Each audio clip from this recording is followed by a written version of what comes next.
Hi friends. मेरा नाम है रोहतास और आज है 6 अक्टूबर और आज की जितनी भी महत्वपूर्ण करंट अफेयर है वह आपके सामने है। आइए शुरू करते हैं। भारतीय रिजर्व बैंक ने आर्थोपाई अग्रिम WMA पर एक सीमा निर्धारित की है। तो चार ऑप्शन है, तो इसका सही आंसर है ऑप्शन नंबर डी, 50,000 करोड़।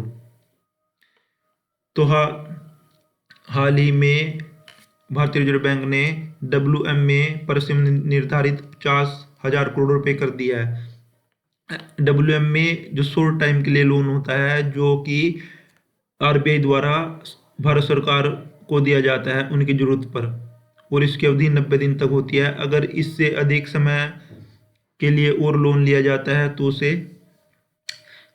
उसे ओवरड्राफ्ट कहा जाता है, जिस पर अधिक ब्याज लगता है।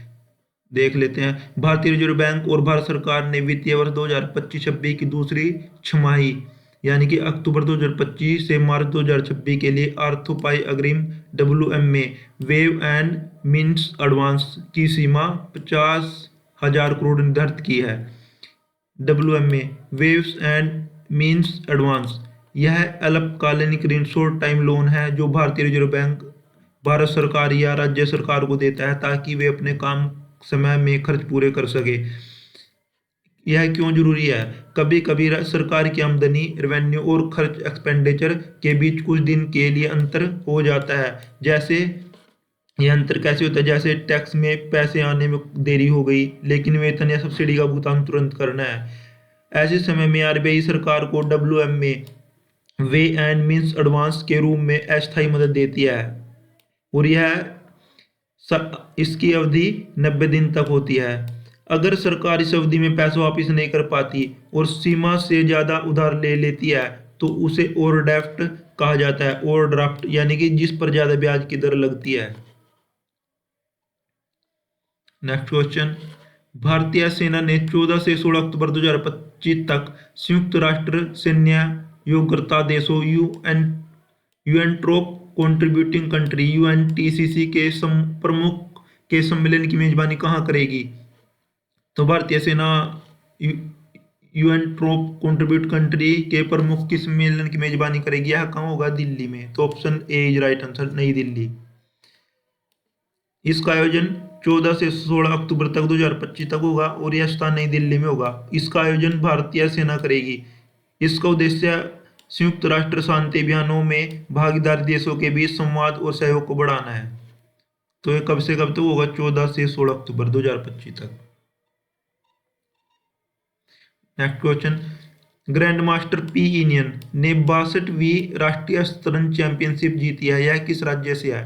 तो चार ऑप्शन है, तो ऑप्शन सी सही राइट आंसर, तमिलनाडु। जो P Inian है इन्होंने 62वीं राष्ट्रीय शतरंज चैंपियनशिप से जीत ली है और यह तमिलनाडु से संबंध रखते हैं। Next question. प्रधानमंत्री नरेंद्र मोदी ने हाल ही में युवा शिक्षा, कौशल विकास, उद्यमिता को बढ़ावा देने के लिए कितने करोड़ रुपए से अधिक की पहल घोषणा की है? तो चार ऑप्शन है, तो option C is right answer, 62,000 crore. प्रधानमंत्री नरेंद्र मोदी ने 62,000 करोड़ की युवा शिक्षा, कौशल विकास, उद्यमिता को बढ़ावा देने के लिए पहल घोषणा की है, और यह कौशल दीक्षांत समारोह कार्यक्रम के दौरान की है। इस कुछ महत्वपूर्ण इस योजना से जुड़े कुछ महत्वपूर्ण पहलू देख लेते हैं। PM सेतु योजना। इस योजना के तहत देश भर में 1,000 सरकारी ITI का आधुनिकीकरण किया जाएगा। कौशल विश्वविद्यालय। भारत रत्न कर्पूरी ठाकुर के नाम से बिहार में एक कौशल विश्वविद्यालय की स्थापना की जाएगी। व्यावसायिक कौशल प्रयोगशालाएं। देश में 34 राज्यों और केंद्र शासित प्रदेशों में 1200 व्यावसायिक कौशल प्रयोगशालाएं का उद्घाटन किया जाएगा। मुख्यमंत्री निश्चय स्वयं सहायता भत्ता योजना। इस योजना के तहत बिहार में 5 लाख स्नातक युवाओं को 2 वर्ष के लिए 1,000 रुपये प्रति माह प्रदान किए जाएंगे।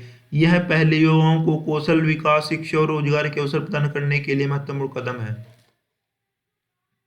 Next question. वर्ष 2025 में राष्ट्रीय धन्वंतरी आयुर्वेद पुरस्कार किसे प्रदान किया गया? तो चार ऑप्शन है professor Bambari Lal Gaur, option B Vednath Neelkanth मुम ईटी, ऑप्शन सी विद्या भावना पेसर, ऑप्शन डी उपरोक्त सभी। तो option C is right answer. इन तीनों व्यक्तियों को ही राष्ट्रीय धन्वंतरी आयुर्वेद पुरस्कार प्रदान किया गया है। वर्ष 2025 में राष्ट्रीय धन्वंतरी आयुर्वेद पुरस्कार तीन प्रमुख व्यक्तियों को प्रदान किया गया। तो पहले हैं प्रोफेसर बन बंवरी लाल गौर। यह एक आयुर्वेदिक शिक्षक और साहित्य में 6 दशकों से अधिक समय योगदान दिया है और इन्होंने 31 पुस्तकें और 300 से अधिक शैक्षणिक कार्यों में रचना किया है, जिनमें 319 संस्कृत में प्रकाशित है। नंबर 2 है वेद्या नीलकंठन मूस ईटी। वेद्या मूल केरल के वैद्य रत्नम समूह के प्रमुख हैं और वे 200 वर्ष पुरानी आयुर्वेदिक परंपरा के 8वीं पीढ़ी के सदस्य हैं। उन्होंने पंचकर्मा पर एक व्यवहारिक हैंडबुक तैयार की है और मारमायानम और वज्र जैसे सामूहिक स्वास्थ्य कार्यक्रम की शुरुआत की है। नंबर 3 है विद्या भावना प्रेसर। वैद्य प्रेसर आयुर्वेद में वैज्ञानिक अनुसंधान और नवाचार के क्षेत्र में अग्रणी है। उन्होंने आयुर्वेद की आधुनिक विज्ञान के साथ समन्वय स्थापित करने के लिए कई योजनाओं का नेतृत्व किया। यह पुरस्कार आयुर्वेद के शैक्षणिक, पारंपरिक और वैज्ञानिक क्षेत्रों में उनके योगदान को मान्यता देते हैं। तो कौन कौन से तीन व्यक्ति हैं जिन्होंने धन्वंतरी आयुर्वेद पुरस्कार मिला है? तो प्रोफेसर बंवरी लाल गौर, वैद्य नीलकंठन मो, वैद्य भावना प्रेसर। तो इंपॉर्टेंट प्रश्न है। नेक्स्ट क्वेश्चन, आरबीआई की निष्क्रिय जमा खातों को सक्रिय करने की प्रोत्साहन योजना कब तक लागू रहेगी? तो आरबीआई निष्क्रिय जो खाते बंद हैं उनको निष्क्रिय है यानी कि जिनमें कोई कार्य नहीं चल रहा है उन्हें सक्रिय करने के लिए प्रोत्साहन योजना कब से लागू करेगी? तो सही आंसर है ऑप्शन नंबर सी, 30 सितंबर 2026 तक।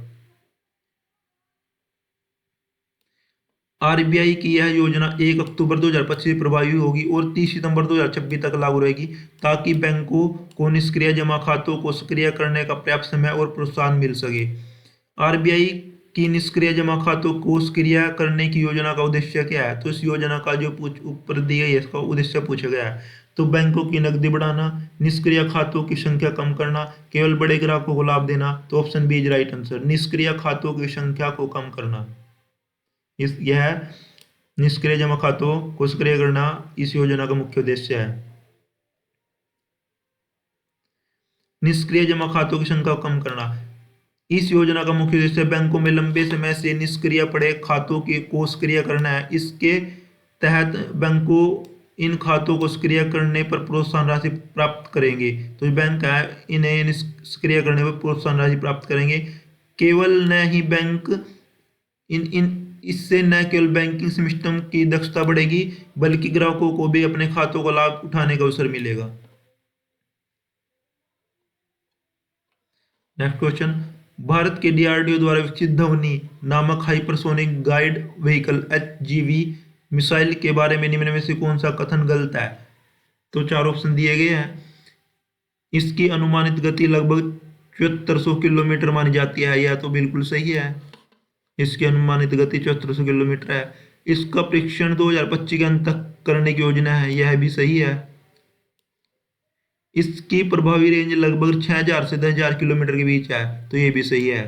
ऑप्शन फर्स्ट, सेकंड और थर्ड तीनों सही है, यानी कि इसके लिए ऑप्शन नंबर डी इज गलत है। Option number D is right answer.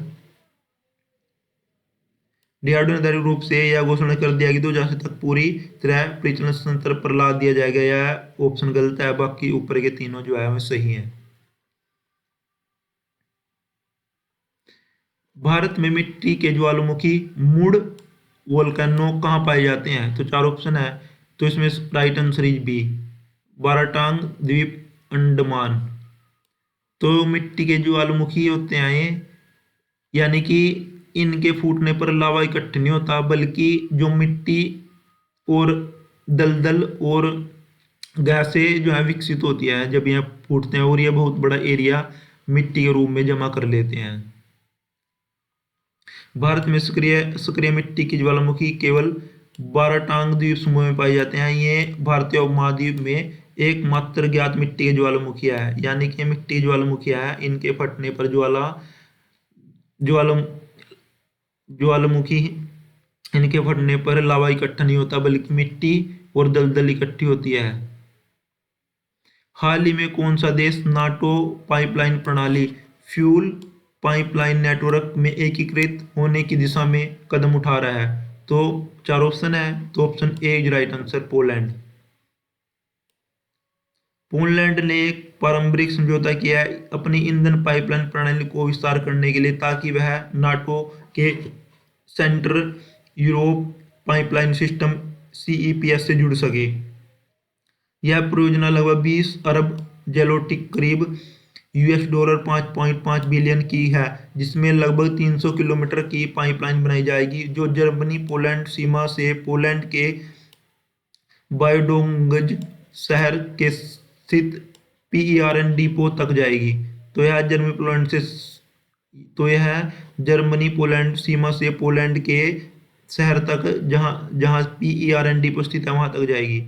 यह कदम पोलैंड की सुरक्षा और ऊर्जा आपूर्ति श्रृंखला एनर्जी डिफेंस लॉजिस्टिक को मजबूत करेगा, यानी कि यह जो वहाँ की डिफेंस है, जहाँ की सेना है, उनके लिए बहुत महत्वपूर्ण है, यह उन्हें मजबूत करने का कार्य करेगी। हाल ही में भारतीय तटरक्षक बल इंडियन कोस्ट गार्ड ने कौन सा जहाज कराईकल पांडुचेरी में कमीशन किया है, यानी कि यह जहाज पांडुचेरी के कराईकल में स्थित कर दिया गया है। तो 4 ऑप्शन है, तो आंसर है ऑप्शन नंबर बी आईसीजीएस अक्सर। आईसीजीएस अक्सर को कराईकल पांडुचेरी में कमीशन किया गया है। यह गोवा शिपयार्ड लिमिटेड ने निर्माण किया है और इसमें लगभग 60% स्वदेशी सामग्री का इस्तेमाल किया गया है। यह तटरक्षक क्षेत्र ईस्टर्न सीबोर्ड के अंतर्गत कराईकल से नियंत्रित होगा। इसका मुख्य कार्य तटीय निगरानी, अवैध तस्करी को रोकना आदि होगा। तो यह आईसीजीएस अक्सर जो है कराईकल के पांडुचेरी में स्थापित किया गया है सुरक्षा की दृष्टि से। नेक्स्ट क्वेश्चन, हाल ही में 4 साल के अंतराल के बाद किस राष्ट्रीय उद्यान में सारस का एक जोड़ा देखा गया है? तो 4 ऑप्शन है, तो option B is right answer, Kaziranga राष्ट्रीय उद्यान और बांध अभ्यारण्य KNPRT में।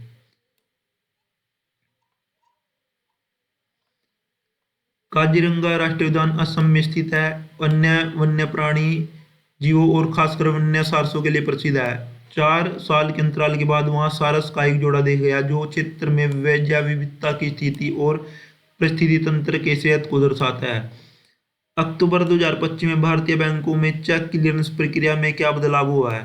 तो चेक क्लियरेंस प्रक्रिया में बदलाव हुआ है पूछा गया है। तो 4 ऑप्शन है, चेक क्लियरेंस की समय सीमा 1-2 दिन से घटाकर कुछ घंटे कर दी गई है। चेक क्लियरेंस की सीमा 1-2 दिन से बढ़ाकर 3-4 दिन कर दी गई है। चेक क्लियरेंस प्रक्रिया को पूरी तरह से समाप्त कर दिया। तो option A is right answer, cheque clearance की सीमा 1-2 दिन से घटाकर कुछ घंटे कर दी गई है, यानी कि आपका चेक है ना कुछ ही घंटों में क्लियर हो जाएगा।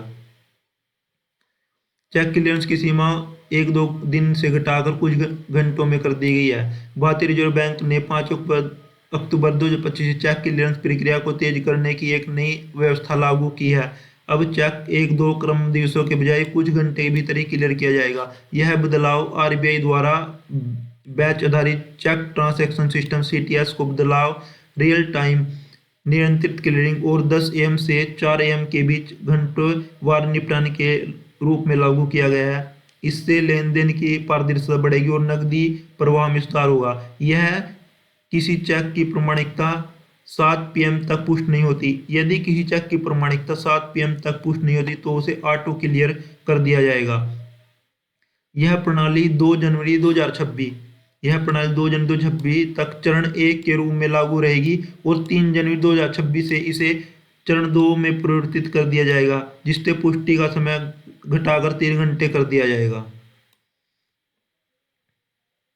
तो इसका सही आंसर ऑप्शन नंबर है, चेक क्लियरेंस की सीमा 1-2 दिन से घटाकर कुछ घंटे कर दी गया। तो उम्मीद करते हैं यह वीडियो आपको पसंद आई होगी। इसे लाइक करें, शेयर करें और हमारे चैनल को सब्सक्राइब करें। Thanks for watching. जय हिंद, जय भारत।